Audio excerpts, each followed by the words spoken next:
Imagine being 17 and already faster than 99% of professional sprinters. That's exactly what just happened. On April 20th, 2024, the world of track and field was turned upside down. What many believed to be impossible just became history. A high school sprinter, just 17 years old, crossed the finish line of the 100-meter dash in a blistering 9.93 seconds. That teen was Christian Miller from Creekside High School in Florida.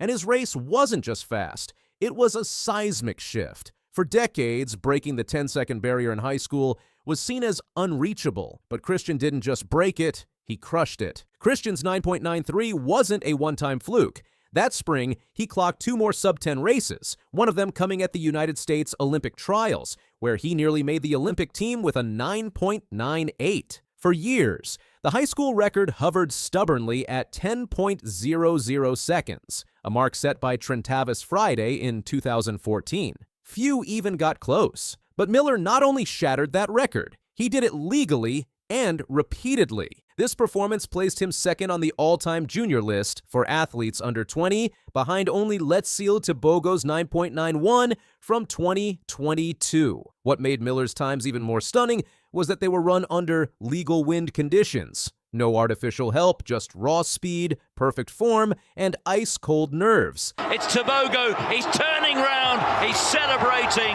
he's pointing the finger at Nkrumah. He has run 9.91. There's an extra layer to this story that makes it even more unbelievable. Not only did Christian accomplish what no other high school sprinter had done, but he did it with a level of consistency that almost feels superhuman. To run sub-10 once is lightning in a bottle. To do it multiple times in the span of months? That's dominance. That's the mark of someone who's not just talented, but disciplined, strategic, and locked in. He didn't just break through a wall, he kicked it down and dared others to follow. Fast forward just a few months. April 2025, Texas. Brayden Williams, an 18-year-old sprinter from Duncanville High School, lines up at the Class 6A Region 2 meet. No one's expecting history. But then it happens. 9.82 seconds. The crowd erupts, coaches are stunned, competitors are floored. This wasn't just fast, it was world class.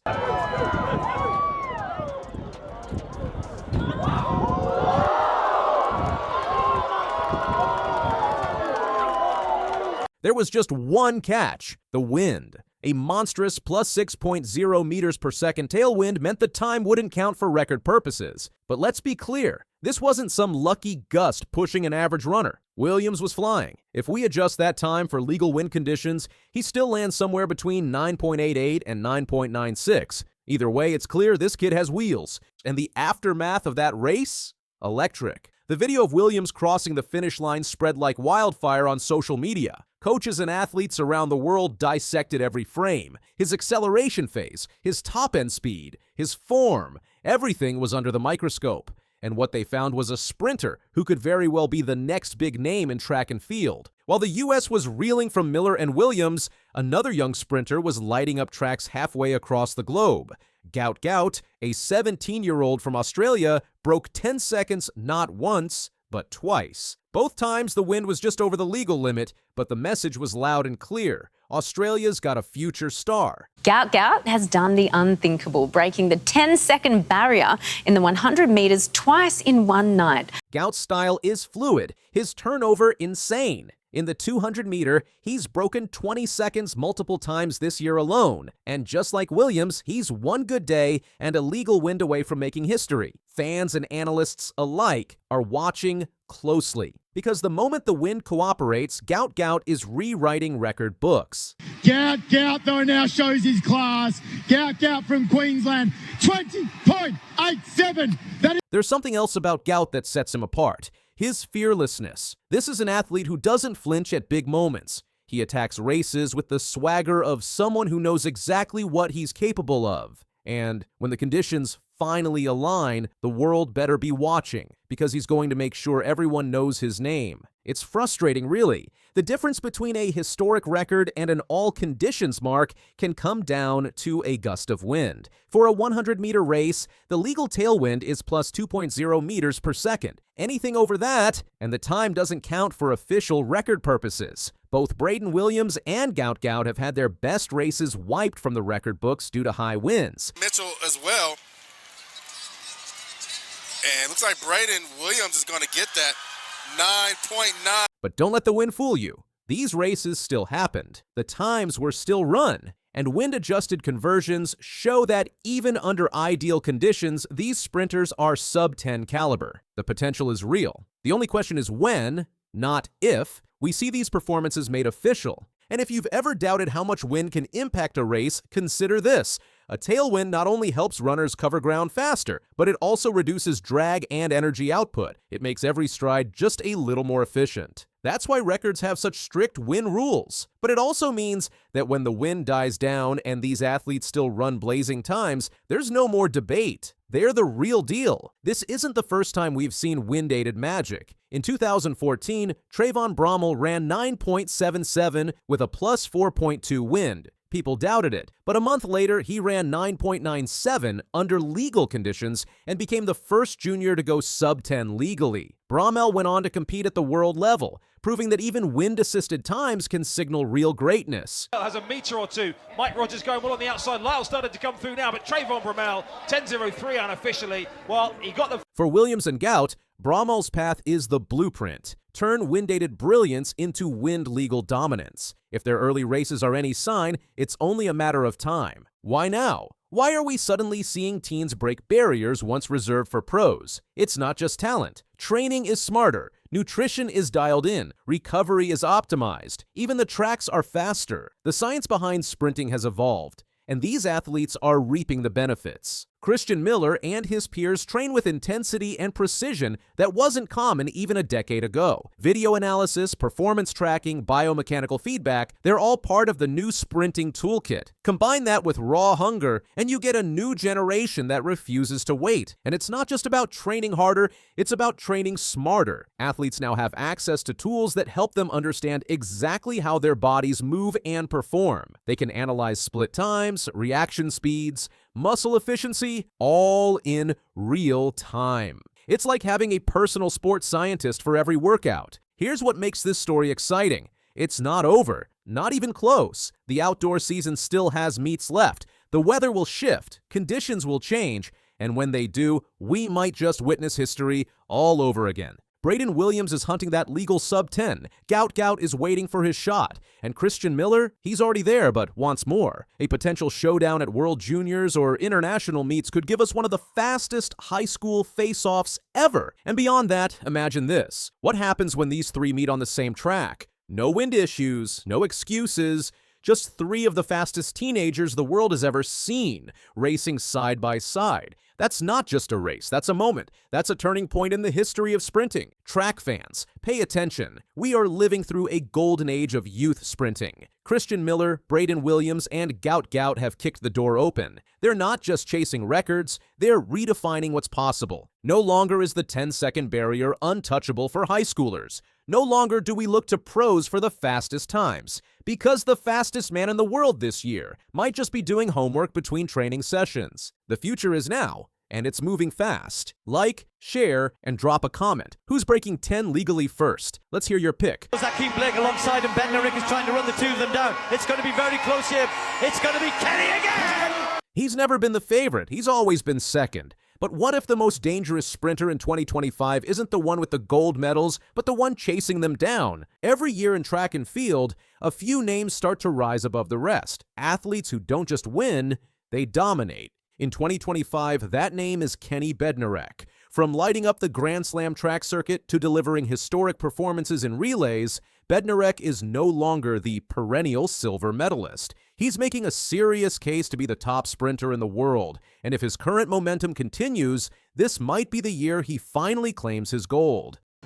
Pretty even start, all right in the middle. Seville has got out strong, so is Akeem Blake alongside him. Bednarek is trying to... Kenny Bednarek's 2025 campaign ignited with a bang at the Grand Slam Track Series. In Kingston, he clinched the 100 meters in 10.07 seconds and the 200 meters in 20.07 seconds, securing a perfect 24-point score and a $100,000 prize. He replicated this feat in Miami, clocking a wind-assisted 9.79 in the 100 meters and a world-leading 19.84 in the 200 meters, adding another $100,000 to his earnings. Continues to go away. Hughes is charging at the end, but they're not going to catch Kenny. Kenny takes the win, 20.06. What stood out even more than the times was how easy he made it look. His start was sharper, his drive phase more explosive, and the way he separated in the final 50 meters. That was the mark of someone operating on a different level. You could see it in the way other runners reacted, not with frustration, but with quiet recognition. They knew something had shifted. At the 2025 World Relays in Guangzhou, Bednarek's prowess shone brightly. Anchoring Team USA in the 4x100 meter relay, he delivered the fastest splits in both the semifinal and final. Despite the team's silver finish behind South Africa's 37.61 world-leading time, Bednarek's explosive legs were pivotal in Team USA's season-best 37.66. And here's where it gets even crazier. His second leg split, 8.79 seconds. That's not just fast, that's historic. Only a handful of athletes in history have ever run a relay segment that quickly. It wasn't just the fastest of the day, it was a message, and it echoed loudly across the sprinting world. Kenny Bednarek is not here to follow. He's here to lead. For years, Bednarek has played second fiddle on the global stage. At the 2021 Tokyo Olympics, he finished second in the 200 meters. The next year at the World Championships, another silver. And in the 2024 Paris Olympics, yet again, a runner-up spot, despite an excellent time of 19.62.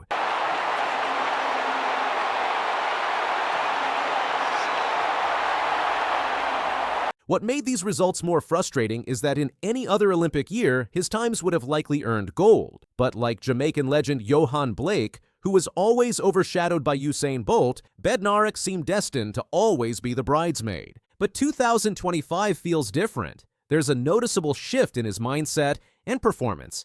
It's not just about competing anymore. It's about winning. One of the most striking patterns in Bednarek's career is his ability to peak at exactly the right time. In 2021, 2022, 2023, and again in 2024, his fastest 200-meter times came at either the World Championships or the very end of the season. Each time he dipped under 19.8 seconds, consistently placing him among the world's best. Kenny Bednarek's personal best in the 200 meters is 19.57 seconds, achieved on September 5, 2024. He also ran a windy time of 19.49 in 2024. In the 100 meters, his personal best is 9.87 seconds, achieved with a plus 0.4 meters per second wind on May 3, 2025. He also ran a windy 9.79 in 2025. This trait, the ability to deliver when it matters most, is incredibly rare. Many athletes peak too early in the season or struggle with injuries and burnout. Bednarek? He seems to get stronger as the season progresses. And while others chase personal bests early in the season, Bednarek has developed a kind of patience and strategy. He doesn't burn out. He builds, slowly, steadily, until he explodes when it counts. That's not luck. That's championship DNA. What's perhaps even more impressive than his physical form is his mental game. Bednarek has matured into an athlete who knows how to handle pressure, adapt his strategy, and push through setbacks. You can see it in how he finishes races now. More composed, more confident, and with a purpose. His social media presence and interviews also reflect a different energy. He's not just excited to be on the podium anymore. He wants the top step, and everything he's doing this season is aligned with that goal. Of course, the road to gold is never easy. Bednarek is not running alone.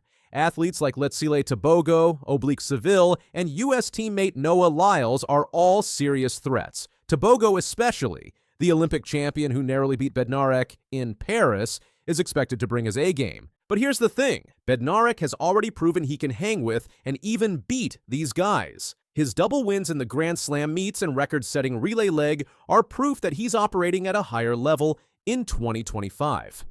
10-7 or 9-7-8. I know there's a win, but heck of a performance. How do you feel? I feel great. I mean, as soon as the gun went off, I got out with the back like I've been doing at practice, and I knew the win was mine.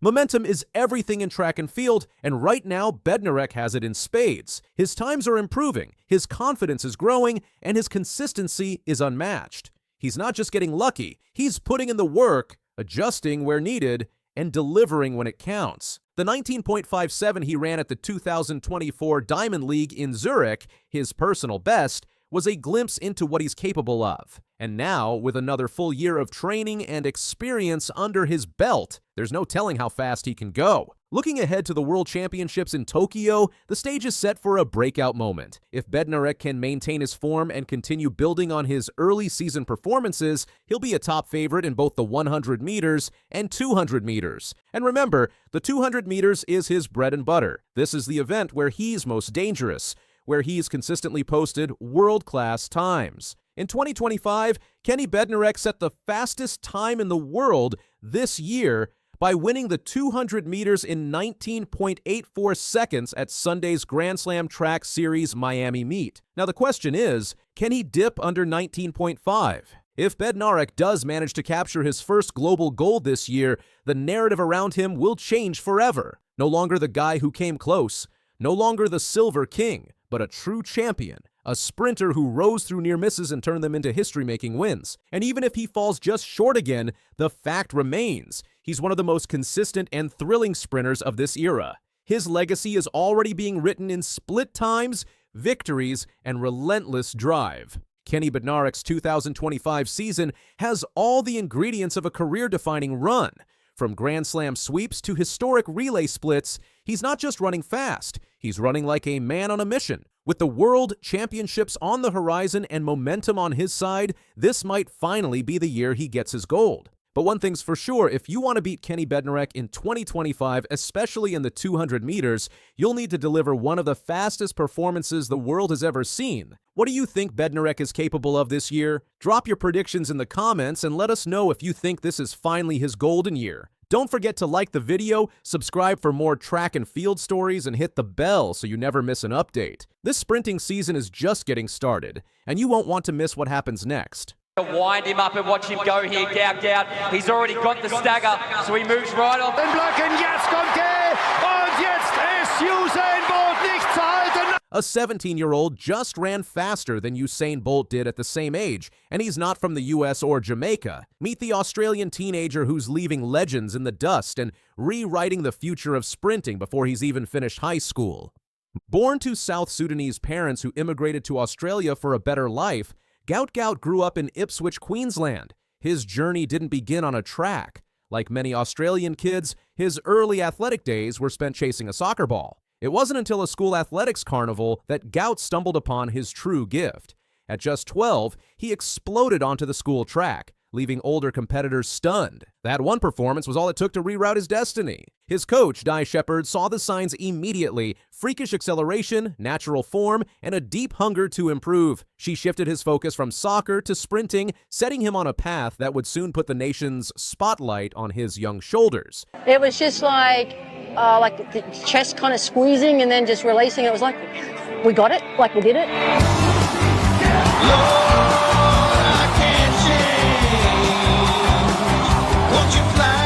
Anything's possible.